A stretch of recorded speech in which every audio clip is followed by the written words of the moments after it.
Hey everybody, it's time to pull up a chair, grab a drink, and let your curiosity lead the way. I'm your host, Mary Fina, and this is the Take Your Seat podcast where women's stories spark possibility. Today we're sitting down with Renée Young, Associate Director and Mechanical Lead at Norman Disney and Young, a trailblazer in mechanical engineering across New Zealand, Canada, and the US. She's a mentor, a coach, a boxer, and a champion for women in STEM. And in this conversation, we'll explore how courage, resilience, and community have shaped her remarkable journey. Hi, Renée. Welcome to the Take Your Seat podcast. I'm so glad you're here. Hi, me too. Me too. I'm very excited for this. How have you been? How are you? Yeah, no, I'm really good. Yeah, I've just finished up for 2025, slammed the laptop shut. So yeah, I'm feeling That's so feeling really good. good. I'm so glad that you're joining me, even though it's like your break. Thank you. But yeah, Yeah, let's dive in. cool. Um, I just want to ask you, when people hear about what you do now, it can sound very established, but if we go right back, what version of you first stepped into engineering and what hooked you? What made you stay? Can you bring us back to the very, very beginning? Oh gosh. Ugh. Yeah, absolutely. Okay, so look, when I was uh, graduating from high school, so I guess little 18-year-old me, um, to be honest, I didn't even know what engineering was. Like I didn't have any engineers in my family, like all my role models Mm, were both my parents were teachers, and other adults in my family were farmers, lawyers, doctors. mm, So we didn't actually have any engineers in the family. So it was never anything that mm, was actually on my radar. And I have to say, it was a careers advisor at high school that mm, first posed the question to me of, have you ever thought about engineering? And I think my response to that question was exactly, well, what is engineering? mm, Growing, like in high school, I was really passionate about art, graphic design. I would have to say I'm very more creative, right side of the mm, brain rather than left. mm, But mm, then equally, having two parents that were both teachers. My mum teaches biology science, and my dad is an English and literature and language teacher. So for me, I loved my physics, my maths, my chemistry. And the careers advisors, when she posed the question of, have you thought of engineering? She really sold it to me that it was a way that I could keep both of those streams of work, the kind of the yes. maths, the physics, as well Yep. as the graphic and the art, Mm. because I really did feel like at that time I kind of had to choose one or the other, and Yeah. engineering was an answer to allow me to continue in both. Yeah. Did you feel like it did connect the two avenues together when you did end up doing it? Yeah, absolutely, actually. She took me up to University of Auckland. They had like an engineering open day Yeah. for high school students, and I remember kind of like walking around the facility, going down to the labs. They had some really cool like robotic demonstrations, a Yes. lot of lab work, and I could very quickly kind of see how it was still very much science and math based, but there was Mhm. this creative problem solving element Mm. to it Mm. that for me, I was like, oh my gosh, it just kind of just feels like natural, you know? Did you sort of fall in love with that idea, just like having those two things? Absolutely, absolutely. Because it felt like me. Like it felt very Mm. natural. Yeah. Yeah. That's really nice. That's really Yeah. good. I feel like there's a lot of Yeah. people who have the same story. So, yeah. And if someone listening today was considering engineering but isn't quite hmm sure that they, belong or if it's something that they don't really know what they would do, what would they hmm recognize in themselves in the version of you who was kind of just starting out? I think if you personally identify with someone that is constantly curious about the universe, things that are outside of your immediate kind of sphere. Really love kind of the rhythm of maths and Mm. the the curiosity and kind of like the mind blowing theories of physics, and those types of subjects, then I think you kind of are a natural engineer, like Mm. someone that's always questioning things or wants to Mm. figure out, or why does that action have that reaction? You you Mm. you actually are an engineer whether you realize it or not. It's meant to be. Yeah. Yeah, yeah, I feel like there's exactly. a little bit of engineer in everyone, right? If you Oh, just a little absolutely. bit, you know. Yeah. Absolutely. Yeah. Yeah, it's just how much you channel that, I feel like, and Yes, that's and really how much you lean interesting. into it, like leaning into the Yes, curiosity and yes, kind of the yes. that unknown, yeah. Mm. And of course, as you kept going, those early experiences kind of shaped now your the bigger opportunities that you get, right? And you've led projects across multiple countries and at one point even Mhm. founded your own consultancy. Yes, I did my homework. Yeah. Yes. Did you always kind of approach that with intention and kind of know what you wanted to do, or did you go with the flow and take opportunities as they came? How did your choices kind of unfold throughout the years? That's a great question. I think probably very much the latter. Mm, I Having 2 parents that are both teachers, I was very lucky to have grown up in an environment that always felt safe. You mm, know, I always felt like any decision I made would lead to a positive outcome of some kind. So even mm, even when you have a challenge or an obstacle present itself, there's always a lesson and a learning out of that. You always come out mm. stronger or smarter or wiser.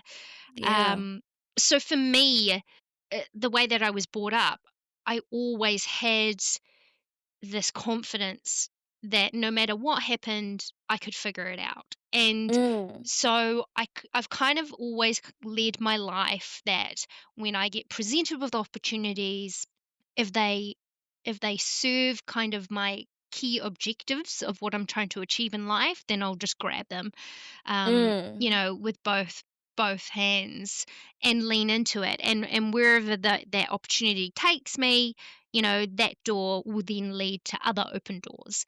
And I don't even mm. know what those other open doors are, Yeah. right?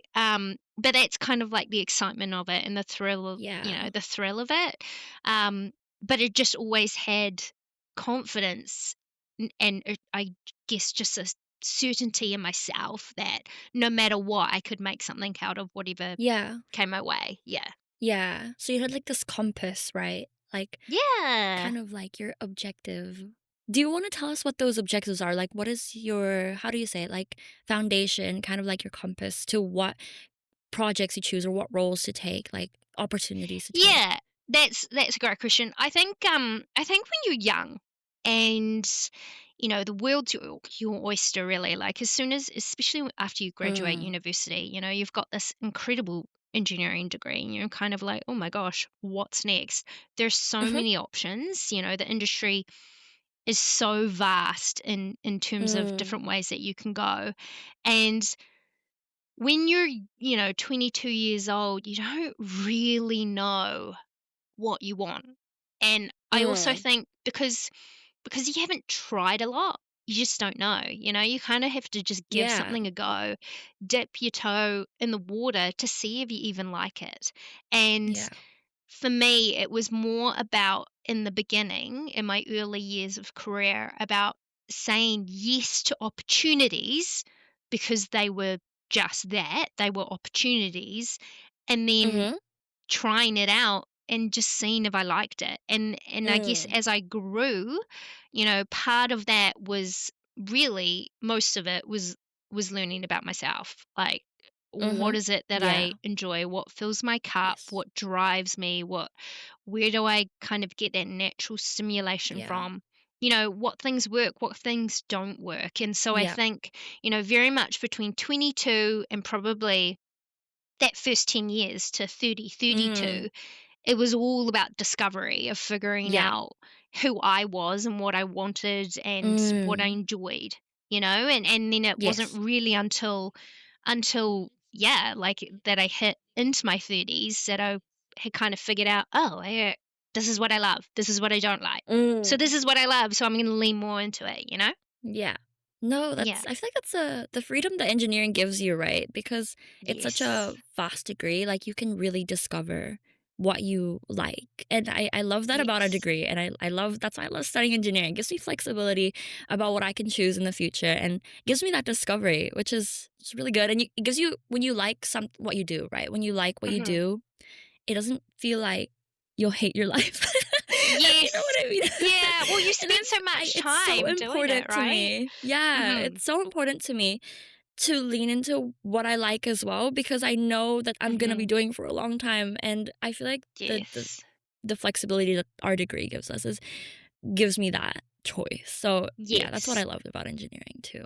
And Yeah. yeah, I think too is that the one of the privileges with an engineering degree is that you don't have to worry about the money. Like mm, as soon as you graduate with an engineering degree, you can make it work. You'll be able to survive mm, financially. And so it gives you the freedom of choice because it actually gives you the freedom of finance, like that yes, financial freedom, which not yes, all degrees do.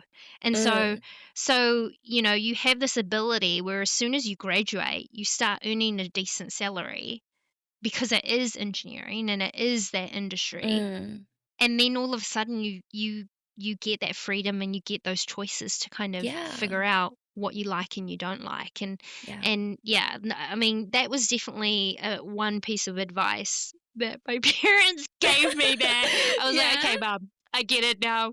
I get it. Because as parents, you never want your kids to have to worry about Yes. earning money and like paying for food on the Yeah. table, and so when you're young and your mum's saying things to you like, don't be a teacher, like, you know do engineering or something that is going to make you have Yeah. more financial stability, you kind of like roll your eyes and you're like, yeah, mum, okay, whatever. Yeah. But they were definitely right in that respect. Yeah. Mm. So it's given me a lot of freedom, yeah, for sure. I'm so excited to graduate too, but, taking in my Yeah. uni life, Yeah, it's nice. gonna be a good 4 years, but yeah. Yeah, good. Looking back now, Hmm. what do you think are the decisions that you made that ended up mattering the most? Like, maybe back in university or high school or early in your career? Like, what are the decisions you thought now mattered the most? I think probably, well, actually, I know it was the decisions where I trusted myself. Mm. So I think, engineering and the construction industry by nature, it, it's not easy. It's grueling. You need a lot of Yes. resilience, and I think Mm. you quite often have moments where you're questioning your decisions and yourself, and sometimes too, as I think for me as well, like like I didn't, especially when I graduated, I didn't look like the status quo, and so Mm. it was always kind of like, did I make the right decision? Am I a really good engineer? Is this the right place for me? And I think when I had those kind of really confronting moments, the fact that I trusted myself and I trusted the things that made me different, but leant into them anyway and didn't try to Mhm. conform to what the status quo was, Mhm. those were the decisions that really like opened up Yeah. my career for me, and I definitely Yeah. would not be in the position I am now had I listened to a lot of the noise around Mm. trying to make myself like everybody else, Mm. if that makes Yeah. sense. Yes. I'm just Yeah. curious, what was the status quo and what made you different from the status quo? Yeah, so when I was studying, there were Mhm. 80, for example, there were 80 mechanical engineers in my year, Mhm. so a bit Mhm. smaller back then. Mhm. And I think there were only like 4 or 6 females. out of the Oh, 80. wow. Yeah, so Wow.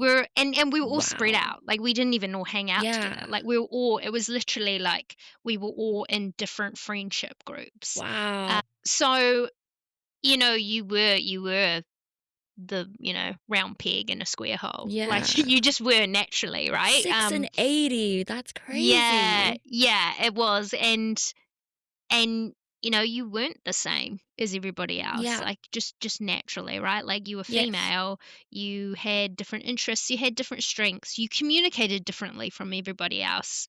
Mm, Um, your brain just thought differently from from the mm. majority of people, and so, um, you know, going through engineering school was tough because it's Yes. it's not only is it, intellectually confronting being the only girl in Mhm. the room, but it's also, Yeah. when it comes to social things, it also made things really difficult as well. Like, Yeah. quite often you would feel, 100%. you would Yeah. think that someone is being nice to you because they want to be your friend, and then actually the whole social, gender, female, male thing comes into it, and Mm. it's just like this whole other layer of complication that I think the majority of my male friends didn't obviously have to deal with when they were in Yeah. engineering school. Um, Yeah. and then and then you go into the workforce and it's very much that as well. Like, I Mm. think New Zealand is quite good in terms of a lot of the engineering consultancies have pretty good gender intakes. Yeah. They definitely did.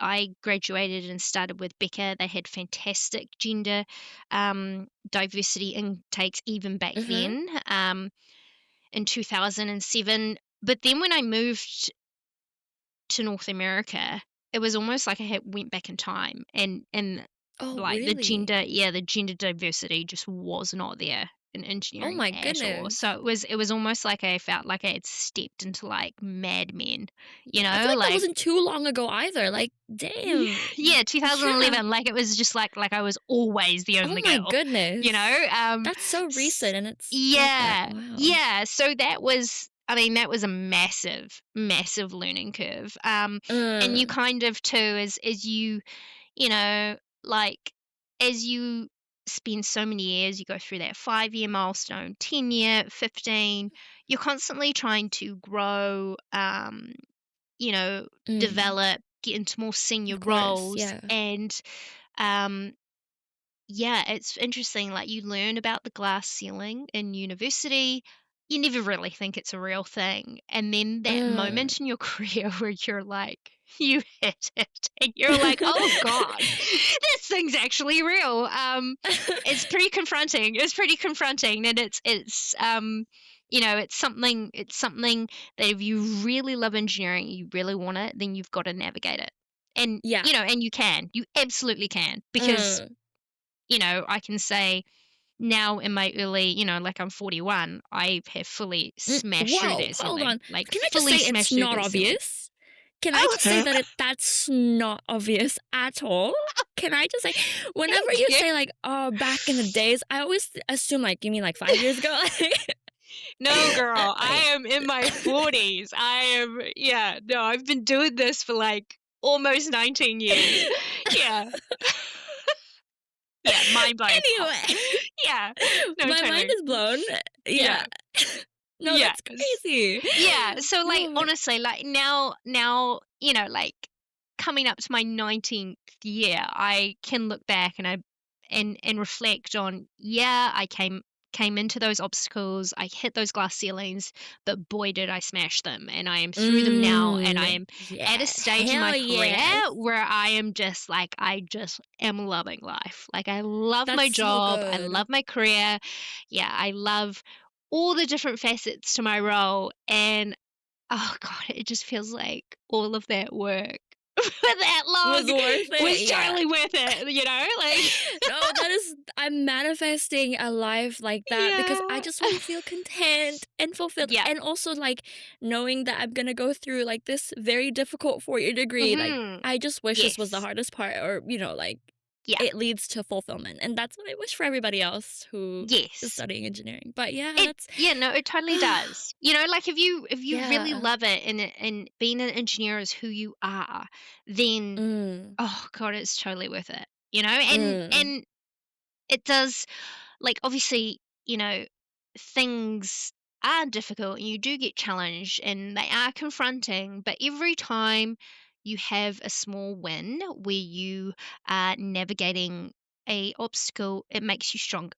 So that when the next Yeah. one comes, like, and you're constantly building, you're like building, building, building Constantly on that winning. resilience. Yeah, constantly Mm. winning. And, you know, the way that I like to describe resilience is it's really like you're building this incredible track record for yourself to remind Mm. yourself that, okay, well, I got through that. Hell, I can get through this, and it's just like Mm. building that track record for you Yeah. so that you know Yeah, that you you can trust figure in it out. yourself. Exactly. Yeah. Like that to me Mm. is resilience, proving Yeah, to yourself over and over self-validation. again. Yeah. Yes. Mhm. Internal Yeah. validation. No, that's Yeah, so good. exactly. Yeah. Honestly, you are such a girl boss. The first time I met you, I was so like in awe. My friend and I were just like, Oh. "Oh my gosh, we want to be Oh. her." But yeah, and I'm sure people listening to this also think, after hearing about your story will be like, "Oh my gosh, this is the goal. This is the life that we would want." You Oh, know? that's so lovely. Thank you. Thank you. That's so lovely. Yeah. And, as you grew through your career and smashed those glass ceilings, right? Yes. Um, you've also started becoming more than just like a mechanical engineer. You've also started going into leadership, right? And I feel like Mhm. leadership kind of often ask us to step forward before we feel ready. I've been told this before Yes. as well. And Yes. so when did you first kind of feel that responsibility and what did it teach you about, your influence and your community? Leadership is, it's so interesting because I think too often, and especially in, big organizations and corporations, we throw people into roles of leadership Oh, when you got thrown. You got yeah, thrown into when we just kind of like we think that it's the next step to their Right. career, right? Like the Right, right, next right. step, like, okay, Progression, yeah. yeah, the next progression will just throw them into leadership, whether they're the right person for leadership or not. And Right. and Interesting. I think there's like, I mean, true leadership to me is, like someone I would call a leader would literally be, it could be somebody that's walking 20 meters in front of you and they pick up a piece of rubbish that they walk past and they throw it in the Mm, bin. And then while you're walking 20 meters behind them, you see another piece of rubbish. And because they picked up the rubbish, you think, oh my God, I'm mm, going to pick up that rubbish too. Like that to mm, me is a leader. It's someone that mm. it lives as a role model and that Yes. person inspires people just in the way that they Do live things. and Yeah, they and the live. actions that Yeah. they do, like that Yeah. is leadership to me. And I think Yeah. um in my career, like I definitely became a leader before I even felt like I was a leader. Yeah. And it was very much because, like gosh, you kind of get these moments where you really the world surprises you and you surprise yourself where Yeah. like I would get people that were maybe they were graduates in my business or my team and they would say things exactly like that, like, you know oh, I see what you're doing and I want to be doing, I want to work towards that. And then all of a sudden you're like, oh my Mm. gosh, like people are like, Yeah. Like I was like saying just now. yeah, like you're like, oh wow, like I have this like social responsibility to like show up, and here I'm just thinking I'm just like living my life, um, No, yeah. yeah. So it just kind of like organically happens. I think it just naturally Yeah. organically happens. Um, because if people see what you're doing and the way that you live is like totally resonates with them, then they naturally follow or are drawn to you. And I think that's Yeah. what real leadership is. It's not a Yes. management role just Yeah, because you it's got not promoted into title. that. Yeah, it's not a Yeah. title. It's literally how that person leads their life, I think. Yeah. No, that's Mhm. awesome. That's a really good definition of leadership. I feel like that's really Yeah. inspiring as well. So, Yeah. yeah, do you think in like a male dominated space, being a woman Mm. kind of changed your approach to leadership or how did it influence your leadership style? Yeah, that's a great question. Yeah, very much. It's interesting. It's because because you're not the status quo, because you are a minority. And, I think Engineering New Zealand released their labour force report earlier in the year, and I think it was Mm. literally something like 8.9% of the engineering labour force was Whoa! woman, Māori, or Pacifica. Yeah, it was so That small. It is was still less than so low. 15%. Oh So my low, so gosh! low. So that was the So engineering labour force low. in New Zealand. Yeah, no, it was grim. Um, and so you are the minority, and because of that, Yeah. it is natural for systems to be constructed around the majority, right? Like Yeah. that is Yeah. just human nature, Yes. right? Yes. So because you're not the majority and you're the minority, it means that quite often those systems and processes in place do not serve you as well as they do the Mm. majority. And that's just Yeah. something you have to be aware of. You'll learn to recognize Yeah. um the disadvantages of that the more that Yeah. you kind of gain experience. And so for me, it was really interesting because like, as part of any employer, you have a feedback, remuneration, and goal Yeah. objective annual Yeah. round. And it's so funny because you get measured on the same matrices as everybody else. Mm. And so Yeah. As a majority. if you're the 9%, then you are going to get measured compared to what the 91% Yeah. um are like. And so for me, as I was growing and like authentically myself, very often a lot of my feedback was, oh, you're too transactional, you're a little bit too Hmm. ambitious, maybe try tone it down a little.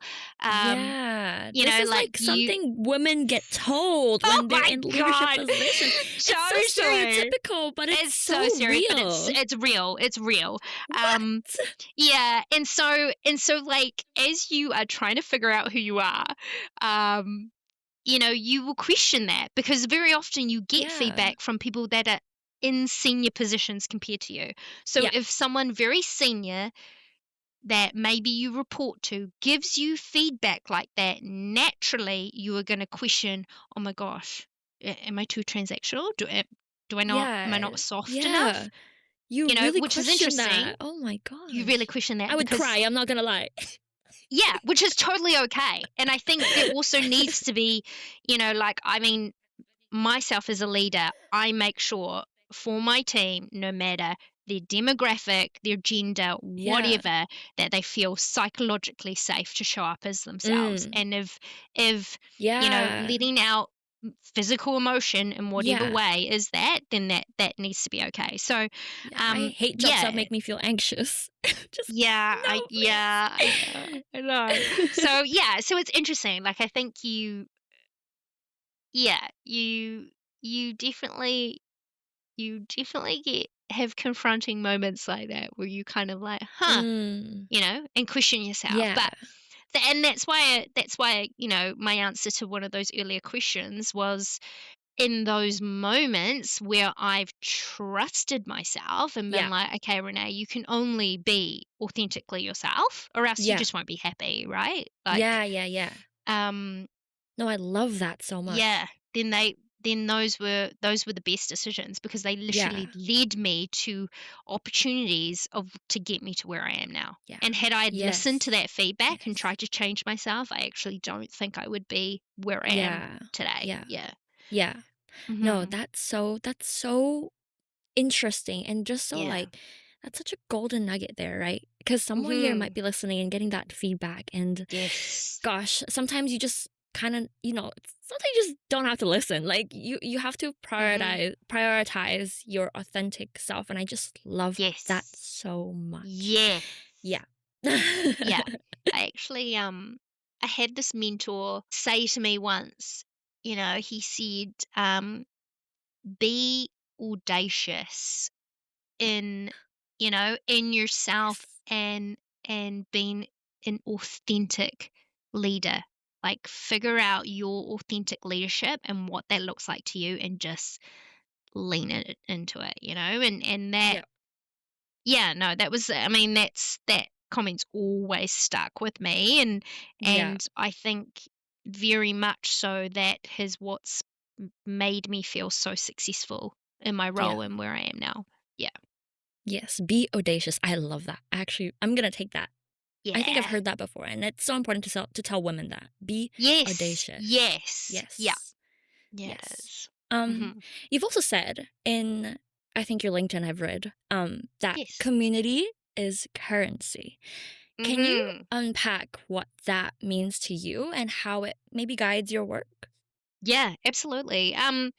So for me, like that is absolutely something that I've realized as I've grown up is that I don't know, like just the amount of joy that you have in your life, I think is correlates directly to the community that you have surrounded, and whether that's at Mm, work, whether that's in your neighborhood, mm, whether that's, in maybe you belong to a church, or maybe, yeah, like for me, you know, it's very much my boxing community.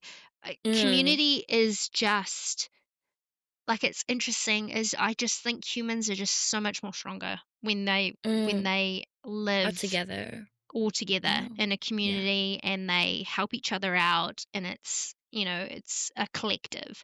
yeah, And um I think it's very evident in the workplace where you can see teams that are really high performing, um, versus teams that are, maybe just average performance. And the ones that are high performing, it's because there is community there and they trust each yeah, other and they are willing to lean into risks yeah, together because they know that that other person has their back. They're not going to get yeah, thrown they under the feel bus. safe. They feel safe. Um, and the same goes in all other aspects of your life, like, I Yeah, mean, boxing is something very similar. It's a male dominated sport. There are not a lot of yes, females that box. And so for me, it's really important, as a boxing coach, to again create that space where, literally any woman can look into the window of our mm, club and think, I have no idea how to throw a punch, yeah, but I'm looking at those people in there, and that to me seems like a safe space where I could literally walk in, not know anything, and someone will show me how to do it. yeah, Like that yeah, yeah, yeah, that's the type of energy and environment that you want to yeah, create. And I yes, think the community, yeah, yes, and I think too is that when you get into a place of leadership, it's a privilege, and you need to be creating those mm, spaces for other people. yeah, Like to me, it's like it's your duty to be doing that, yes, like, or else yes. why are you even here? Yeah. Yeah, so true. Yes. Yeah. No, that's so golden, yeah. And Mhm. now that you've, like, mentioned boxing, I was gonna ask you, Yeah. um, Yes. do you often see those parallels in boxing when, you're coaching others and mentoring, like, mentoring at work and coaching others, and kind of, like, what lessons or, what parallels you take from boxing to your life, to your work? Yes, absolutely. There definitely are parallels. I think the community one is a big one.